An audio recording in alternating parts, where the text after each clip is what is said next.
we're going to review how to convert decimals to fractions and fractions to decimals. So before we go into this, we need to remember our place value. So here's a little quick place value chart to remind you what place value. So any number right before the decimal we know is the ones place. That's the whole number spot.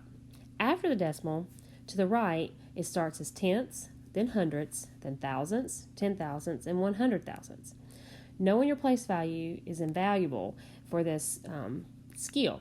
So if we look at 1/10 written as a fraction, the way we say it, 1/10, tells us how many place values. If I'm putting the 1 is going in the tenths place. So then I write it as 0.1, or you can write it as 0.1, or 1/10. 1/100th, think about where it says 100th, so you know your last place value is going to be in the hundredths, and then you're going to have a 1 there. So these are some that you can kind of review. So we're going to move on. This is a prior skill. This is just a refresher. So let's look at A. We're going to take these fractions and we're going to change them to decimals. So if you say the fraction 4/10, you're going to have your tenths place. So I'm going to go ahead and I know I have one spot in my tenths place and I have a 4 there. So this is the same thing as 0.4. 32 hundredths. Well, I know I'm going to end in the hundredth spot. So tenths, hundredths, and I have 32. Well, I can't put two numbers in one little line. So I have 32, and I say the last place, hundredths. 42 1,000ths. Okay, so thousandths we know is there's a tenths, hundredths, thousandths, and I've got to say 42 thousandths. Well, 42 thousandths, and then I fill any other places with 0. Let's look at 2 25ths. Now this one's a little bit different because there's no 25ths place. So I've got to think, can I change it to something like tenths, hundredths, thousandths, 10,000ths, 100,000ths, and so forth? What could I do to this 25 in order to make it one of those place values? So I can think about if I multiply it by 4, I would get 100. So I have a hundredths place. If I multiply this by 4, I have to also multiply the top by 4, which would be 8. So now I'm actually converting 8 100ths into a decimal. So we have tenths, hundredths, 8 hundredths. And that's as a decimal. We can also think about this as division. If I didn't realize I could change it to 100, I'm actually taking 2 and dividing it by 25. We think 25 can't go into 2, so you add a decimal and a 0. Can it go into 2? No. Can it go into 20? No. So add another 0. Can 25 go into 200? Well, 25 can go in there 8 times, which is 200. So then my answer is still 8 hundredths. All right, let's try E. 17 thirds. There's nothing that I can think of that I can multiply 3 by to get to either 10, 100, 1,000. So that's not going to be helpful. So I'm going to have to use the division way. So if I think about what's happening here, I can take 17 divided by 3. Can 3 go into 1? No. Can it go into 17? Yes, 5 times. 5 times 3 is 15. Then I have 2 left. I need to get it down as far as I can. I need to see what else happens. So I'm going to go ahead. Can 3 go into 2? Well, I can't, so I'm going to add another 0. When I add, I have to put a decimal. And I bring it down. Can 3 go into 20? Yes. That decimal has to stay lined up. It can go in there 6 times. 6 times 3 is 18. I have 2 left. Now I'm going to add another 0. Bring it down.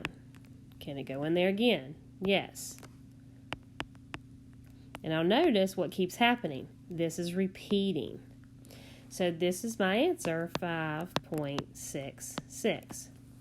Now another way we could see that is if we looked originally, how many times can 3 go into 17? Well, it can go in there 5 times. And 15, 3 times 5 is 15. 15 from 17 gives us 2 thirds, and then we can move that, knowing our benchmark fractions, as that's a repeating decimal of 6. So I can write this as 5.6 repeating. All right, let's try this one. We have 5 twelfths. There's nothing I can think of that I can multiply 12 by to get to a benchmark as 10, 100, 1,000, so forth.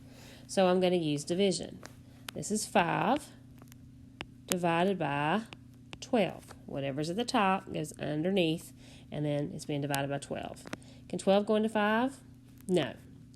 So then I add a decimal and a 0. Can 12 go into 50? Yes, it can go in there 4 times. 4 times 12 is 48. Have 2 left over. Bring another 0. Can 12 go into 20? Yes. Notice this time I'm not getting anything repeating. I'm getting new numbers. So 12 into 80. Yep, goes 6 times. That is 72. Then I get 8. Now I start seeing a pattern. And I'm going to see that every time I'm going to keep getting the 6 every single time. So my decimal form will be 0.416. I could write 66 a few times, or I could just put the little repeating symbol over top for a repeating decimal.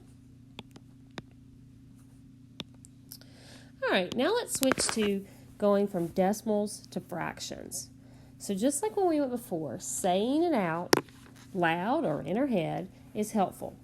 So this is a decimal 3.3, which a lot of us get in the habit of saying. This is actually 3, and what place value is this? This is tenths. So we're going to write it just like we hear it, 3 tenths. All right, we're going to write this one, 45, and what place value is the last place value? Well, if you look back at your beginning, this is the hundredths place. So we know there's going to be 100 on the bottom. So this is 45 hundredths. Now, this can simplify down some. We can get an equivalent simplified fraction. Both of these are divisible by 5, which gives us 9/20. These are all equivalent numbers. So now let's look at C. 7 and, decimals are said as and. This is a 2 tenths hundredths. So 7 and 2 hundredths. Then we can simplify this down further. 7 can stay as 7, but this can be simplified down as 1/50th. We can also write this as a improper fraction.